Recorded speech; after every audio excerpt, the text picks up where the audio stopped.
سلام كم يتمسيو خبرات تختار الفنو إير تي في نلو مع 14 سنة ساعة شعات تسدالو زينا مسنادو حيزنا لكم كريمنا لنا مكتاركم زعدم أديب عبدي فلما هرس زينا أبزوبا ماكل من أسرع سنة مدبات تزغي حالين تخايدو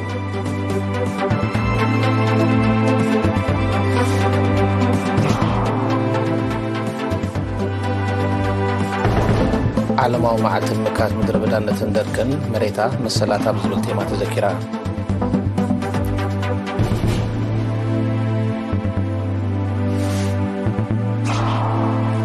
أب دبرينو زبالو عن سباب مقفاف عساس سلطانو منسيات مريغم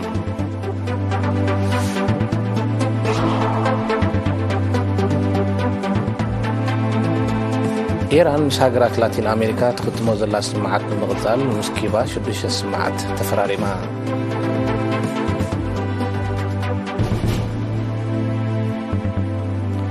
سمين كوريا قلت نحات الرحبات بالستيك ميسايلات فتنا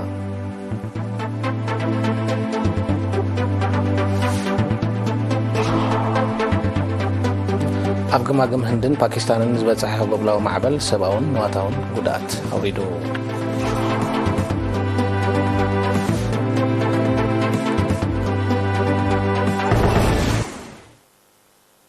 زرزرات زينام مغنيات أسرع سنة يبزوبا مأكل مدبات زخر حبنن سفلا لي ما تتاوي نتفتات انتخايدو وكلت إيرينا نزدالو وتحستو فورتنا عندهم كتوربايا أبزوبا مأكل بمغنيات إسرع سنة مع التسمعات إرترا سنة أباباو مدبات زخر حبن كومون وفراتات لمعات تخايدوم أبالات منستر زينا بعصر 3 سنة أبع دارش حاجر ميديا بزور دوبو مدب نرزرت إسرع سنة ترجو مسواتنا تنحدر سماعات نزن صبارق قسمتات ترخان زيماتات نزن تغلل مسان الوقتات قريبهم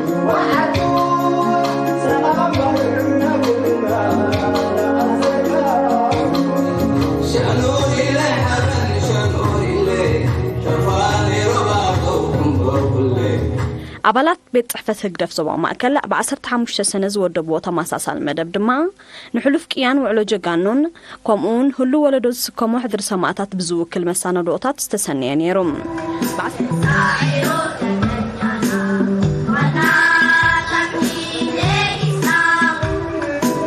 بعصر سنوون محبر متحقاس كفل السراويت 17 أبكباب مايدا منت ببهلاون سنة أبباون مدباتن مخصوص أقرابن استسنية زهر إسرع سنة أكايدوم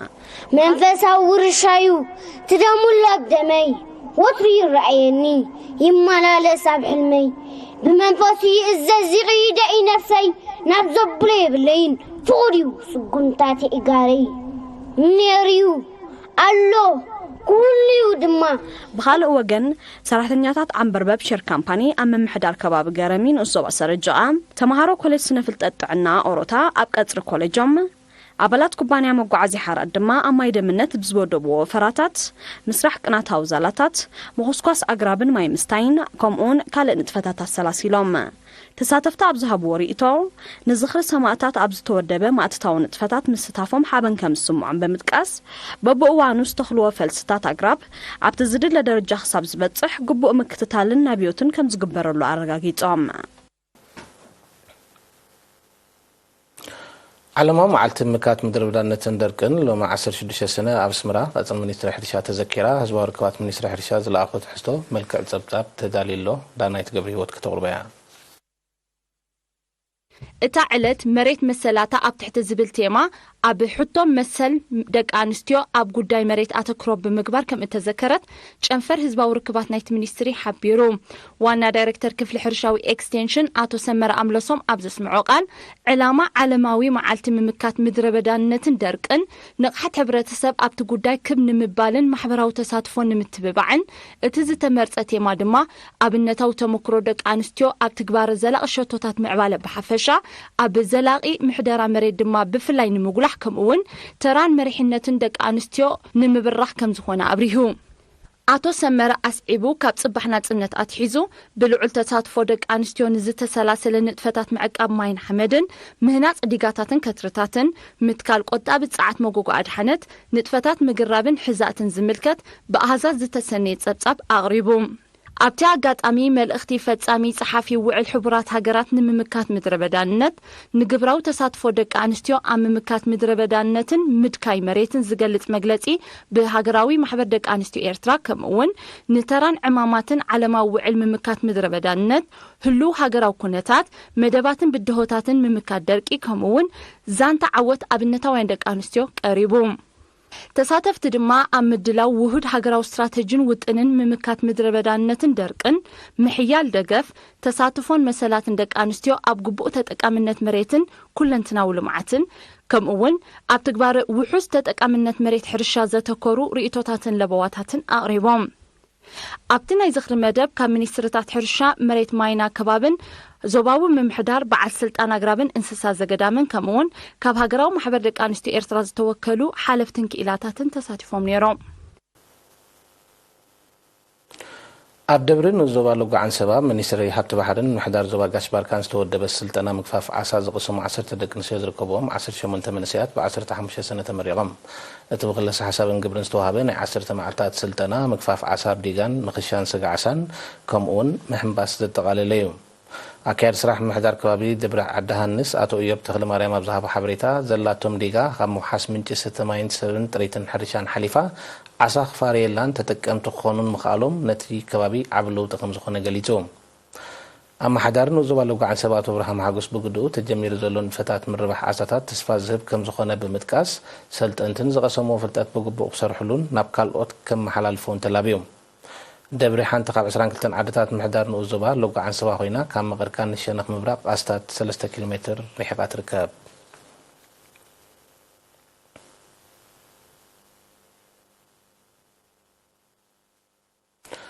ኣውፃእ ዝቕመጡ ኤርትራውያን መሰሰኒ ማዕከን ሕድሪ ሰማእታትን ምንባይ ስድራ ስዋኣትን ገንዘባዊ ወፈያ ገይሮም ከካበቱ ዝበፅሓና ትሕዝቶ መልክዕ ፀብጻብ ተዳሊሎ ያሲን ሳልሕ ከቕርቦ እዩ ኣብ ዝተፈላለያ ሃገራት ዝቕመጡ ኤርትራውያን ንመሰሰኒ ማዕከን ሕድሪ ሰማእታትን ምንባይ ስድራ ስዋኣትን ገንዘባዊ ወፈያ ከም ዝገበሩ ሚኒስትሪ ዕዮን ማሕበራዊ ድሕነትን ናብ ኤሪና ኣብ ዝለኣኾ ፀብጻብ ኣፍሊጡም በዚ መሰረት ብስም ሕድሪ ሰማእታት ዝተጠርነፉ ነበርቲ ከተማ ሲንሲናቲ ሕቡራት መንግስታት ኣሜሪካ $5,000 ኣብ ካናዳ ድማ ሽማግለ ተቐማጦ ካልጋሪ 16,305 ኣብ ቶሮንቶ ካብ ናይ እግሪ ጉዕዞ ዝተዋህለህለ 12,882 ኣባላትን ተኸታተልትን ቀንዴል ቲዩብ 12,000 ሽማግለ ኮሚተ ከተማ ኤድመንተን 7,492 ኮሚተ ሃሚልተን 7,000 ጉድሳት ኤርትራውያን ተቐማጦ ከተማ ኪችነርን ዋተርሉን 5,302 ሽማግለ በዓላት ሞንትሪያል 3,665 ተቐማጦ ከተማ ጋልፍን ወሊንግተንን 1,160 ማሕበረኮም ከተማ ለንደን ኦንታሪዮ 630 ከምኡውን ሽማግለ ከተማ ዊኒበግ $7,000 ካናዳ ንማዕከን ሕድሪ ሰማእታት ኣበርኪቶም ብተመሳሳሊ ኣብ ሃገረ ጀርመን ጉጅለ ጽንዓት 2,450 ሃገራዊ ሽማግለ ሩፐርታልን ከባቢኡን 2,000 ሃገራዊ ሽማግለ ፍራንክፈርት 8,000 ሃገራዊ ሽማግለ ካስልን ከባቢኡን 1,551 ሃገራዊ ሽማግለ ሹቱትጋርትን ከባቢኡን 3,985 ኤርትራውያን ተቐማጦ ድዙልዶርፍን ከባቢኡን ድማ 3,400 ዩሮ ወፍዮም ብዘይካዚ ኣብ ካናዳ ዝነብሩ ዜጋታት 19,370 ሕድሪ ኣለና ኸይነድፍራ ብዝብል ስም ዝፍለጡ ኣብ ዝተፈላለያ ሃገራት ዝነብሩ ኤርትራውያን 3,600 ከምኡውን ካብ ጀርመን ደቂ ኣንስትዮ ፎረንሃይም 4,500 ዩሮ ኣብ በርሊን ዝነብሩ ዜጋታት 3,000 ዩሮ ሃገራዊ ሽማግለ ሙኒኽን ከባቢኡን 4,800 ዩሮ ብርክት ዝበሉ ውልቀ ሰባት ከኣ ብድምር 27,015 ዩሮ ንምንባይ ስድራ ስዋኣት ኣበርኪቶም ኣለዉ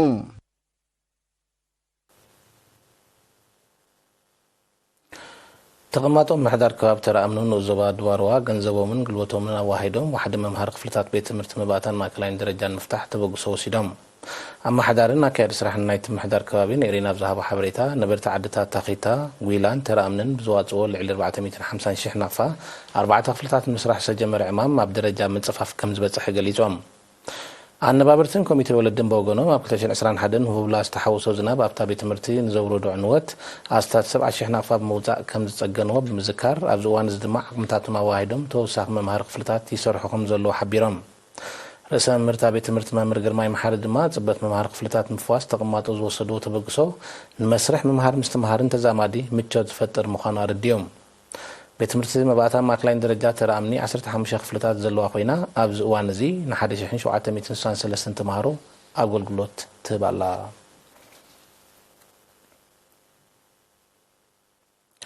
ኣሕተምቲ ሕድሪ መተግበሪ ኣንድሮይድ ዝተዳለወ ብደራሲ ተኪ ተስፋይ ዝተሰናደአ ምዕቡል መዝገበ ቃላት እንግሊዝኛ ትግርኛ ከምኡውን ብድምፂ ዝተመልአ ብደራሲ ሃይለ ስላሴ ወልዱ ዝተደርሰ መፅሓፍ ሓመድ እድሪስ ዓዋተ ብ15 ሰነ ኣመሪቑ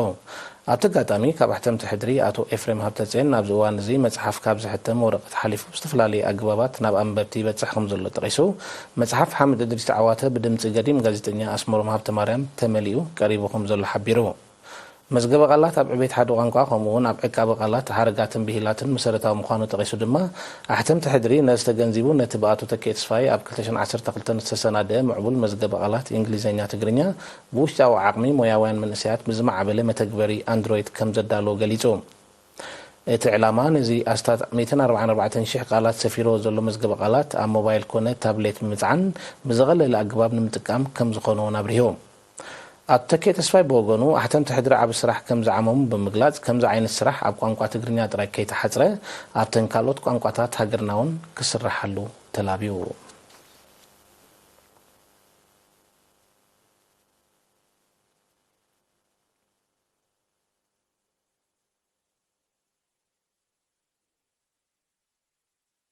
ዝኸልኩም ተዓዘብቲ ዝቕፅል ዜና ወፃኢ ደጊምና ንምክታልኩም ብኽብሪ ንዕደም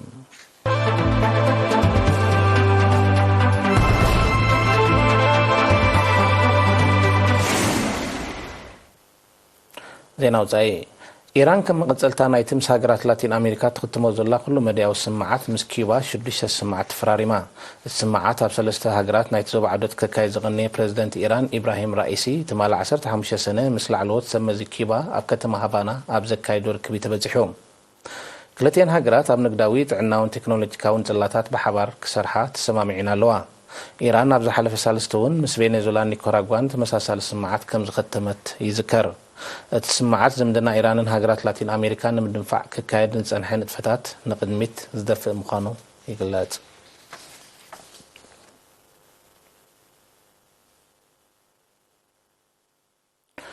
ሓበራዊ ወታደራዊ ልምዳት ኣሜሪካን ደቡብ ኮርያን ስግኣት ከም ዝፈጠረላ ትሕብር ሰሜን ኮርያ ትማል 15 ሰነ ክልተ ናይ ሓፂር ርሕቀት ባሊስቲክ ሚሳይላት ተፈቲና እቲ ናብ ምብራቃዊ ማያዊ ግዛኣታት ዝተተኮሰ ሚሳይላት መልሰ ግብሪ ናይቲ ሓበራዊ ልምድ ምዃኑ ሰሜን ኮርያ ገሊጻላ ይኹን እምበር ጃፓን እቲ ሚሳይላት ኣብ ዘዳወባ ማያዊ ኣካል ከም ዝወደቐ ብምሕባር ንሰሜን ኮርያ ከሲሳላ ደቡብ ኮርያን ጃፓንን ድሕሪ ትፈተነ በብወገንን ኣብ ዘውፅኦ መግለፂ ክመፅእ ንዝኽእል ስግኣት ንምካት ወታደራውን ፀጥታውን ርክባትን ከሒላ ምዃነን ኣፍሊጠን እዚ ከምዚ ኢሉ እንከሎ ንቕልውላው ሓሰ ደሴት ኮርያ ተብእሶ ከም ዘላ ትውቀስ ኣሜሪካ ብልዕሊ ሰሜን ኮርያ ሓድሽ እገዳ ከም ዝወሰነት ሓቢራ እዚ ትማል 15 ሰነ ዝፀደቐ እገዳ ብቐንዱ ኒክሌሳዊ ጽላት ሰሜን ኮርያ ዒላማ ዝገበረ ምዃኑ ተገሊጹሎም ኣሜሪካ ብልዕሊ ሰሜን ኮርያ በይናዊ ዘይሕጋዊ እገዳ ከተጽድቕ ናይ ፈለማ ከም ዘይኮነ ጸብጻባት የረድኡ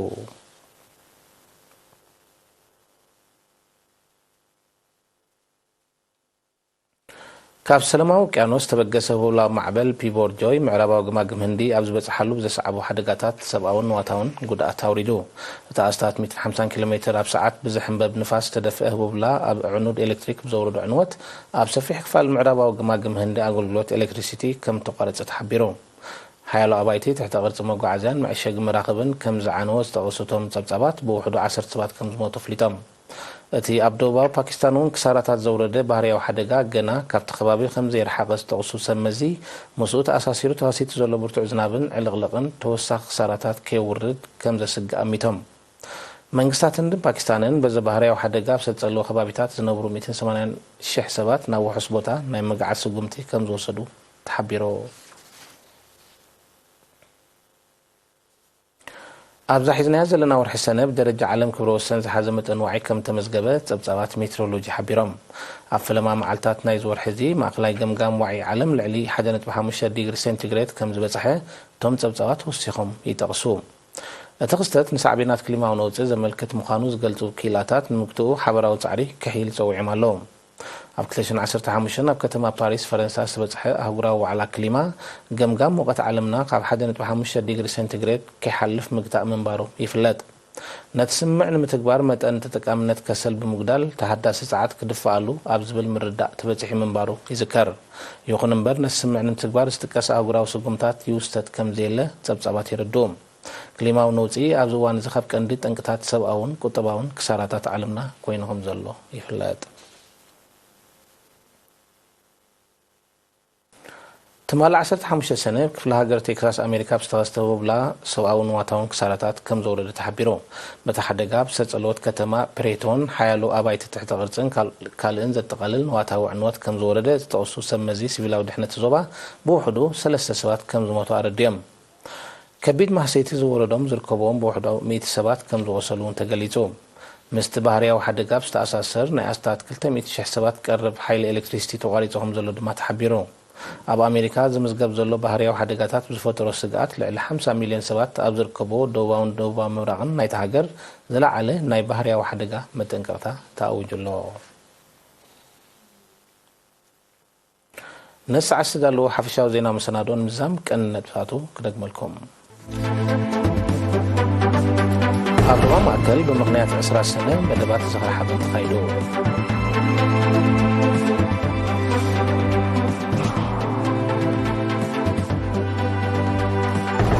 علما مع التمكات من دربلانة تندركن مريتا مسلاتها بزرور تيما تذكرها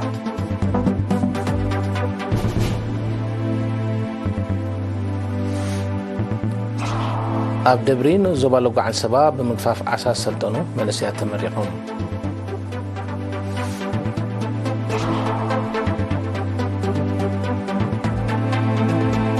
إيران ساقرات لاتين أمريكا تقدمو ظلا سماعات بمغتال مسكيبا شبش سماعات فراريما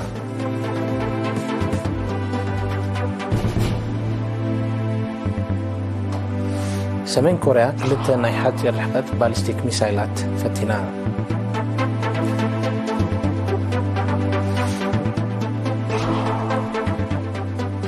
أفقماقم هندن باكستانن زبتحي بولاو معبل سبعون واتاون بدأت أوريدو